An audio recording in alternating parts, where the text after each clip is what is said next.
Hi friends, ఎలా ఉన్నారు? నేను మీ హేమంత్. ఈరోజు మనం తమిళ బ్లాక్ బస్టర్ అయిన కాకా ముట్టై మూవీని ఎక్స్ప్లెయిన్ చేసుకుందాం. మీరు నాతో కాంటాక్ట్ అవ్వాలన్నా లేదా ఏదైనా మూవీని రికమెండేషన్ చేయాలన్నా ఇన్స్టాగ్రామ్ ద్వారా నాకు మెసేజ్ చేయండి.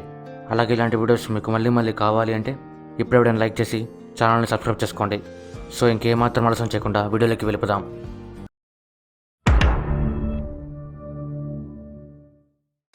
స్టోరీలోకి వెళ్లే ముందు ఈ మూవీలో ఉండే మెయిన్ క్యారెక్టర్స్ గురించి తెలుసుకుందాం. చిన్న కాకా ముట్టై, పెద్ద కాకా ముట్టై, ఇద్దరు బస్తీ పోరగాళ్ళు. అసలు కాకా ముట్టై అంటే కాకి గుడ్డు అని అర్థం. పెద్ద కాకా ముట్టై, చిన్న కాకా ముట్టై ఇద్దరు ఎప్పుడు కాకి గుడ్లు తింటూ ఉంటారు. అందుకు బస్తీలో ఉన్న అందరూ వీళ్ళిద్దరిని కాకా ముట్టై అని పిలుస్తుంటారు. మన కన్వీనియన్స్ కోసం చిన్న కాకా ముట్టైని చిన్నోడు అని, పెద్ద కాకా ముట్టైని పెద్దోడు అని పిలుచుకుందాం. కాకా ముట్టై వాళ్ళ అమ్మ పూజ, నైనా, బాబు ఇద్దరు బస్తీలో ఉంటారు. ఇద్దరు చిన్న ఫ్రాడ్ పనులు చేస్తూ జీవిస్తుంటారు. చిన్నోడికి పెద్దోడికి బస్తీలో ఉన్న ఫ్రెండ్స్ కాకుండా బయట ఇంకో ఫ్రెండ్ ఉంటాడు. తన పేరు లోకేష్. పజ్జరాసం. ఇతను రైల్వే ట్రాక్మ్యాన్గా పనిచేస్తూ ఉంటాడు. ఇతను ఎక్కువగా పండ్ల రసం తాగుతుంటాడు. అందుకే తనందరూ పజ్జరాసం అని పిలుస్తుంటారు. పజ్జరాసం అంటే పండ్ల రసం. పజ్జరాసం అసలు పేరు మురళి. ఇంకా మెయిన్ స్టోరీ విషయానికి వస్తే, చిన్నోడు పెద్దోడు వాళ్ళ అమ్మ పూజతో కలిసి బస్తీలో ఉన్న ఒక చిన్న ఇంట్లో ఉంటారు. వాళ్ళతో పాటు వాళ్ళ బామ్మ కూడా ఉంటుంది. పూజ భర్త ఒక కేసులో ఇరుక్కొని జైల్లో ఉంటాడు. పూజ తన భర్తకి బెయిల్ ఇప్పించాలి అని ఒక లాయర్ దగ్గరికి వెళ్తుంది. ఆ లాయర్ డబ్బులు గుంజేస్తుంటాడు తప్ప బెయిల్ ఇప్పించాడు. పూజ అప్పుడప్పుడు జైల్లోకి వెళ్ళి తన భర్తను చూసి వస్తుంటుంది. పూజ తన భర్తను చూడడానికి కూడా పోలీసులకు లంచం ఇస్తూ ఉంటుంది. చిన్నోడు పెద్దోడు ఇద్దరు దేని గురించి పట్టించుకోకుండా వాళ్ళ జీవితాన్ని వాళ్ళు ఎంజాయ్ చేస్తూ ఉంటారు. బస్తీలో ఉన్న పిల్లలందరూ ఎప్పుడో ఒక చోట ఆడుకుంటూ ఉంటారు. ఆ స్థలం బస్తీ ఎమ్మెల్యేది. ఒక పిజ్జా షాప్ ఓనర్ తన బ్రాంచ్ని ఓపెన్ చేసుకోవడానికి ఆ స్థలాన్ని కొనుక్కుంటాడు. దాంతో బస్తీ పిల్లలకి ఆడుకోవడానికి ప్లేస్ లేకుండా అయిపోతుంది. పూజా భర్త జైల్లో ఉండేసరికి పూజ చిన్నోడిని పెద్దోడిని చదివించలేకపోతుంది. దాంతో ఇద్దరు పనికి వెళ్తారు. ఇద్దరు ఏం పని చేస్తారు అంటే, గూడ్స్ ట్రైన్ వెళ్ళినప్పుడు అందులో ఉన్న బొగ్గు అక్కడక్కడ పడిపోతుంది.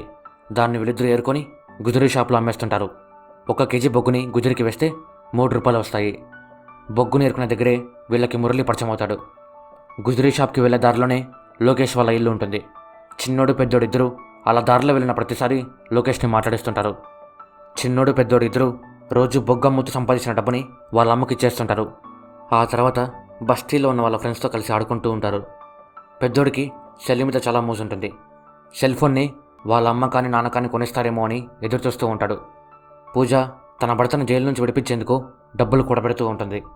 పూజ నా భర్తను విడిపించండి అని ఎమ్మెల్యే దగ్గరికి వెళ్తుంది. కానీ ఎమ్మెల్యే మనుషులు పూజని ఎమ్మెల్యే దగ్గరికి పంపించరు. పూజ వాళ్ళ ఇంట్లో టీవీ కూడా ఉండదు. చిన్నోడు పెద్దోడు ఇద్దరు ఎక్కడ టీవీ కనిపిస్తే అక్కడ నిలబడిపోయి టీవీ చూస్తుంటారు. పొలిటికల్ పార్టీ వాళ్ళు బస్తీలో టీవీలు ఫ్రీగా ఇస్తారు. అన్నదమ్ముల ఇంటికి వాళ్ళ అమ్మ పేరు మీద ఒకటి, వాళ్ళ బామ్మ పేరు మీద ఒకటి, మొత్తం 2 టీవీలు వస్తాయి. అన్నదమ్ములిద్దరూ చాలా హ్యాపీ. పూజ 30 రూపాయలు పెట్టి టీవీకి దొంగ కేబుల్ ఇప్పిస్తుంది. పిజ్జా షాప్ ఓనర్ పిజ్జా షాప్ని కట్టించేస్తాడు. దాన్ని ఓపెన్ చేయడానికి హీరో శంభు వస్తాడు. హీరో శంభు పిజ్జా తింటూ చాలా బాగుంది అని అక్కడికి వచ్చిన అందరికి చెప్తాడు. దాన్ని పెద్దోడు చిన్నోడు ఇద్దరు చూసి పిజ్జా తినాలని గట్టిగా ఫిక్స్ అవుతారు. ఆ తర్వాత పిజ్జా కొనివ్వు అంటూ వాళ్ళ అమ్మని విసిగిస్తారు.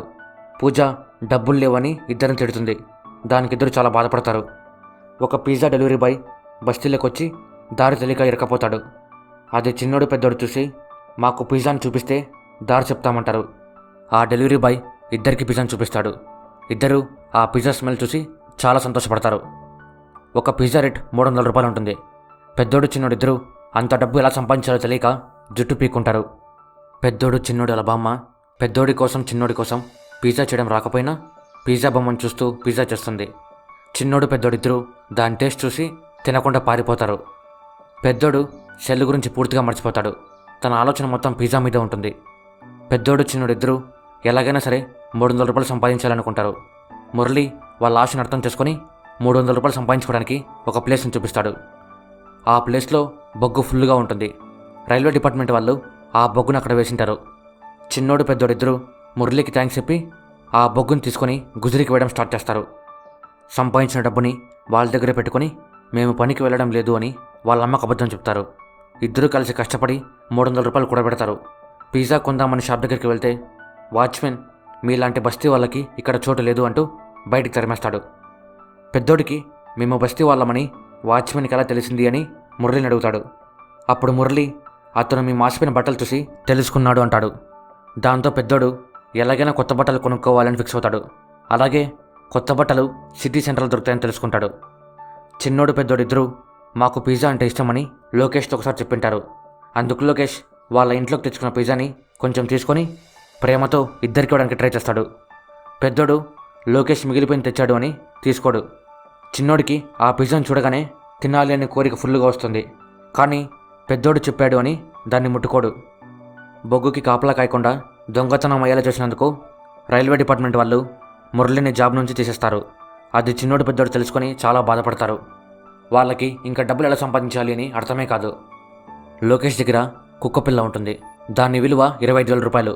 చిన్నోడు పెద్దోడిద్దరు అది తెలుసుకొని వాళ్ళ దగ్గర ఉన్న కుక్కపిల్లని అద్దె రేటుకి అమ్మడానికి ట్రై చేస్తారు. కానీ ఎవరు కొనరు. ఇద్దరు కలిసి పాంప్లెట్లు పంచడం, పోస్టర్లు అందించడం ఇలా అన్ని పనులు చేసి డబ్బులు వెనకేసుకుంటారు. డబ్బులు సెట్ అవ్వగానే ఇద్దరు కలిసి సిటీ సెంటర్కి బయలుదేరతారు. సిటీ సెంటర్ని బయట నుంచి చూసి ఇక్కడ ఉండే వాచ్మెన్ కూడా మన ఇద్దరిని లోపలికి రానివ్వడు అని ఫిక్స్ అవుతారు. సిటీ సెంటర్ బయట ఇద్దరు అన్నదమ్ములు పానీపూరి తీసియండి అని వాళ్ళ నాన్నతో గొడవ పడుతుంటారు. వాళ్ళ నాన్న వద్దు అని చెప్పి ఏదో మర్చిపోయి సిటీ సెంటర్లోకి వెళ్తాడు. ఈ గ్యాప్లో చిన్నోడు పెద్దోడు వాళ్ళ దగ్గర ఉన్న బట్టలు కొనుక్కుండేస్తారు. ఆ అన్నదమ్ములిద్దరూ ఆ డబ్బుతో పానీపూరి తింటారు. చిన్నోడు పెద్దోడిద్దరూ కొత్త బట్టలు వేసుకుని బస్తీలోకి వస్తారు. దాన్ని వాళ్ళ ఫ్రెండ్స్ చూసి ఆశ్చర్యపోతారు. ఇద్దరు కలిసి పిజ్జా తినాలని బయలుదేరతారు. వాచ్మెన్ ఇద్దరిని మళ్ళీ ఆపుతాడు.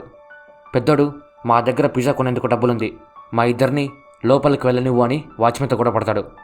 అది పిజ్జా షాప్లో పనిచేసే సూపర్వైజర్ చూసి బయటికి వచ్చి పెద్దోడిని కొడతాడు. దాన్ని బస్తీలో ఉన్న వాళ్ళ ఫ్రెండ్స్ చూసి నవ్వుకుంటారు. అలాగే వాళ్ళలో ఒకడు దాన్ని వీడియో తీస్తాడు. ఈ సంఘటన జరిగిన తర్వాత చిన్నోడికి పెద్దోడికి పిజ్జా తినాలనే కోరిక పూర్తిగా చచ్చిపోతుంది. ఇంటికి వెళ్ళి చూస్తే వాళ్ళ బామ్మ చనిపోయి ఉంటుంది. ఇద్దరు చాలా బాధపడతారు. వాళ్ళ అత్త అంత్యక్రియలు చేపించేందుకు కూడా పూజ దగ్గర డబ్బులు ఉండదు. అప్పుడు పెద్దోడు తన దగ్గర ఉన్న డబ్బుని ఇస్తాడు. పూజ అంత డబ్బు ఎక్కడి నుంచి వచ్చింది, దొంగతనం చేయలేదు కదా అని అడుగుతుంది. పెద్దోడు దొంగతనం చేయలేదు, సంపాదించామని చెప్తాడు. సూపర్వైజర్ పెద్దోడిని కొట్టిన వీడియోని బస్తీ పిల్లలందరూ కలిసి నైనాకి చూపిస్తారు. నైనా ఈ వీడియో ద్వారా కనీసం 5,000 సంపాదించాలనుకుంటాడు. అందుకు వీడియోని చూపించి పిజ్జా షాప్ ఓనర్ని బెదిరిస్తాడు. పిజ్జా షాప్ ఓనర్ నేను మా వాళ్ళతో డిస్కస్ చేసి ఏ విషయమో మళ్ళీ చెప్తా అంటాడు. నైనా బాబు ఇద్దరు సరే అని చెప్తారు. ఓనర్ అడ్వైజర్స్ ఫ్రెండ్స్ అందరూ ఈ వీడియో హ్యూమన్ రైట్స్ వాళ్ళకి దొరికితే మన షాప్నే మూసేస్తారు, త్వరగా వాళ్ళకి డబ్బు ఇచ్చి ఆ వీడియోని ఇప్పించుకో అంటారు. ఓనర్ పిఏ నైనాకి ఫోన్ చేసి 1,00,000 రూపాయలు ఇస్తామంటాడు. నైనా అది విని షాక్ అయిపోయి పిఏ చెప్పిన దానికి ఓకే అంటాడు. నైనా డబ్బు మొత్తం తనే తీసుకోవాలి అని వాళ్ళు 6,000 ఇస్తామని చెప్పారు అని బాబుతో అంటాడు. బాబు దానికే షాక్ అయిపోతాడు. నైనా ఆ వీడియో ఇచ్చి 1,00,000 రూపాయలు ఇప్పించుకుంటాడు. కానీ ఆ వీడియో టీవీలో వస్తుంది. అందుకు పిజ్జా షాప్ ఓనర్ నైనాని కొట్టి ఆ డబ్బులు మళ్ళీ వెనక్కి లాక్కుంటాడు. అసలు ఆ వీడియో టీవీ వాళ్ళ దగ్గరికి ఎలా వెళ్ళింది అంటే బాబు వల్ల.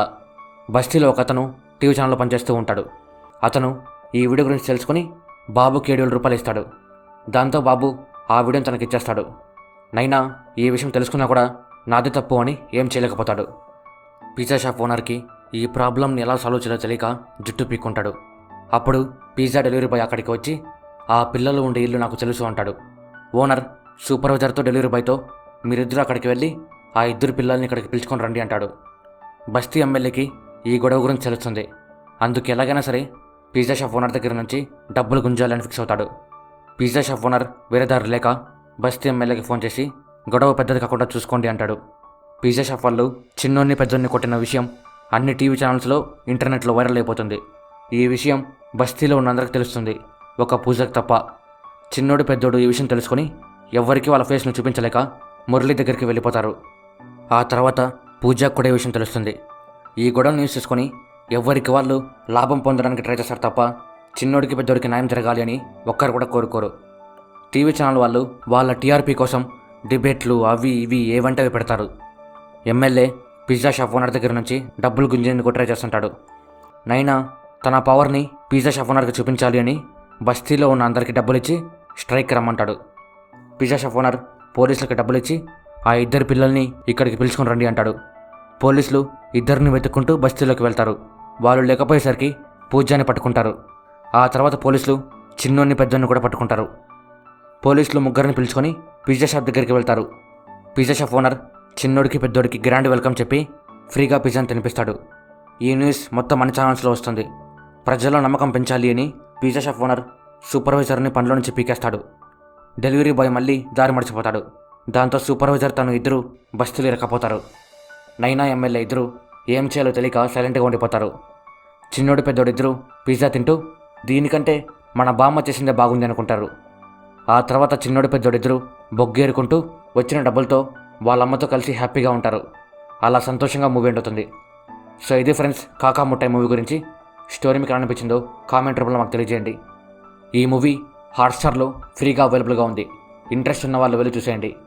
ఇలాంటి వీడియోస్ మీకు మళ్ళీ మళ్ళీ కావాలంటే ఇప్పుడే లైక్ చేసి ఛానల్ని సబ్స్క్రైబ్ చేసుకోండి. ఇన్స్టాగ్రామ్లో ఫాలో అవ్వడం మాత్రం మర్చిపోకండి. Thank you. మరొకటితో మళ్ళీ కలుద్దాం. అంతవరకు బాయ్.